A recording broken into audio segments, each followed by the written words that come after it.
Kumusta po kayo? Bago po ang lahat, first things first.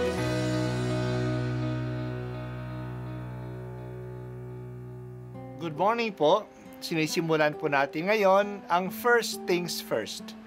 At dito po, tinatalakay natin sa unang bahagi ng umaga natin ay ang first readings na binabasa po sa banal na misa. Ito pong tinatalakay natin kasi madalas po marami na tayong alam tungkol sa gospel readings. Pero konti po ang nagsasalita sa first readings. Pero ang first readings, bahagi din po yan ng Biblia, ng banal na kasulatan. Kaya susubaybayan po natin ang mga first readings, basahin po natin at kuminsan kailangan ng basahin ng 2 o 3 beses bago maintindihan kasi hindi po tayo familiar sa mga istorya at sa mga kaisipan na tinatalakay dito. Ang pagbasa mula sa aklat ni Propeta Zacarias. Muli akong tumingin at may nakita akong isang lalaking may dalang panukat. Tinanong ko ito, "Saan kayo pupunta?" "Susukatin ko ang luwang at haba ng Jerusalem," sagot niya. Walang ano-ano. Lumakad ang anghel na kausap ko at sinalubong siya ng isa pang anghel. Sinabi nito sa kanya, "Dali ka, sabihin mo sa binatang may dalang panukat na ang Jerusalem ay titirahan ng maraming tao at hayop. Hindi na ito papaderan, pagkat ang Panginoon ang magiging bakod na apoy ng Jerusalem, at ang kaningningan niya ay lulukob sa buong lungsod."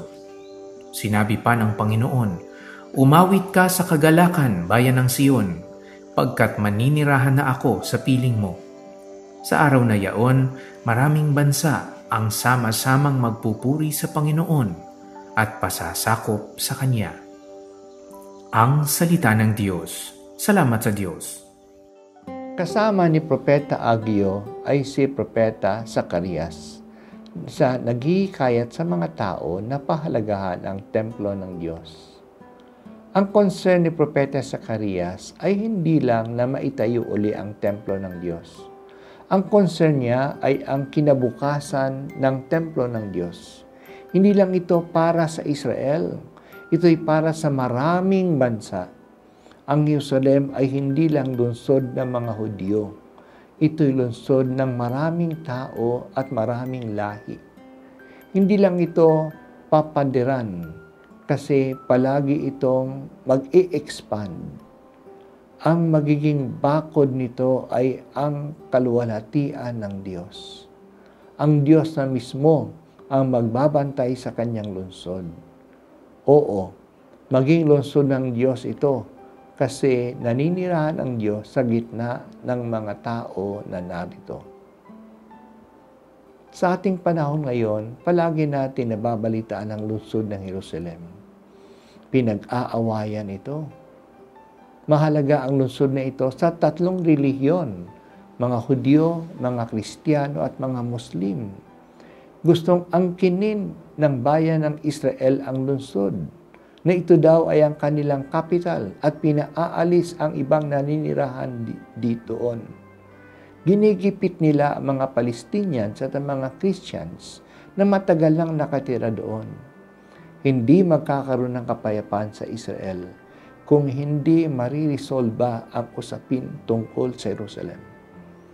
Marami ang nananawagan na hayaan na ang lungsod ng Jerusalem ngayon na maging open city para sa lahat at hindi aangkinin ng isang grupo lang. Katangi-tangi ang kalagayan ng lungsod na ito. Madalas naming marinig ang salmo na ang panawagan, "On Jerusalem, peace." Oo, kapayapaan nawa ang mapa sa Jerusalem at sa lahat ng naninirahan dito. Ito sana'y maging dasal din nating lahat. At ganun din, ang Jerusalem ay maging lungsod para sa lahat.